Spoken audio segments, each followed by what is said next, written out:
Shalom, selamat pagi. Kembali kita pagi hari ini dalam renungan pagi, dan kita sedang atau kita akan membahas satu tema yang disebut sebagai pemenang. Sebagai pemenang.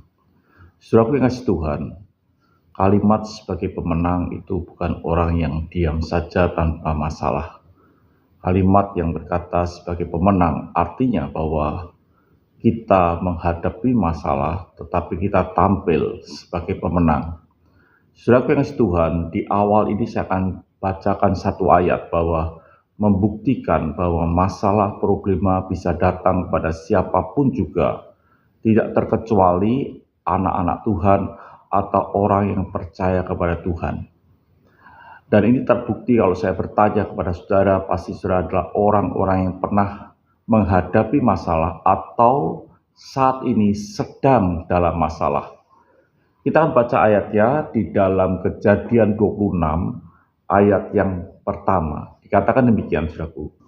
Maka timbullah kelaparan di negeri itu. Ini bukan kelaparan yang pertama yang telah terjadi dalam zaman Abraham. Sebab itu Ishak pergi ke Gerar kepada Abimelek, raja orang Filistin. Ini menunjukkan bahwa ketika pada zaman Abraham terjadi yang disebut dengan kelaparan. Dan saudaraku yang kasih Tuhan, ini bukan yang sekali, bahkan dikatakan yang kedua kali. Ini membuktikan bahwa masalah bisa datang kepada Abraham, orang yang dipanggil Tuhan. Begitu juga dengan keturunan Abraham yang yaitu Ishak, bahwa dia pun menghadapi masalah. Kalau kita berkata kita adalah orang yang menang, artinya masalah kita bisa hadapi dan kita bisa melampauinya dengan kemenangan.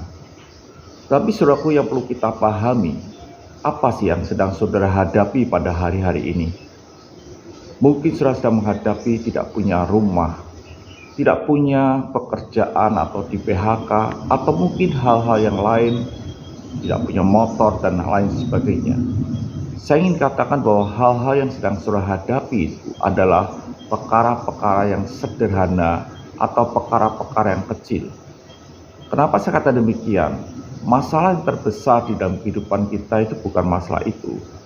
Ada satu problem besar yang terjadi yang ditulis dari Alkitab yang disebut dengan kelaparan.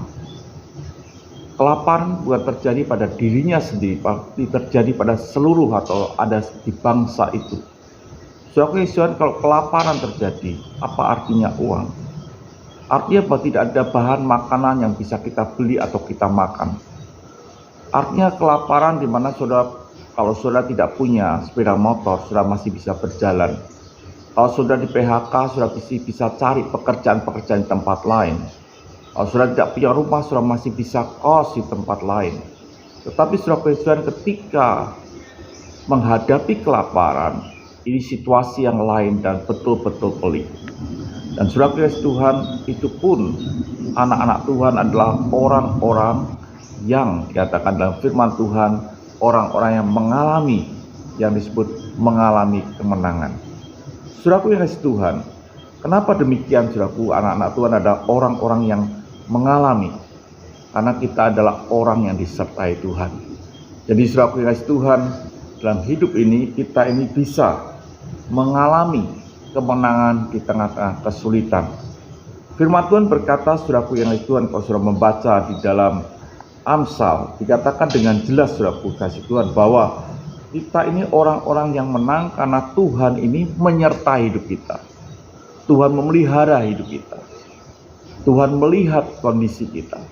Jadi saudaraku yang kasih Tuhan, di awal ini saya kasih tahu bahwa sekalipun saudara mempercayai akan Yesus sebagai juru selamat, Tuhan Adonai Elohim kita, itu tidak lepas kita pun akan menghadapi masalah.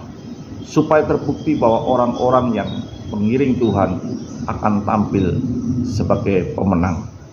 Hadapilah masalah bersama dengan Tuhan, maka saudara akan mengalami yang disebut dengan kemenangan. Tuhan memberkati. Mari kita berdoa. Terima kasih Bapa. Kami tahu bahwa masalah bisa datang dalam hidup kami. Kami bisa mengalami masalah, tetapi kami tahu bahwa kami akan tampil sebagai pemenang. Haleluya. Amin.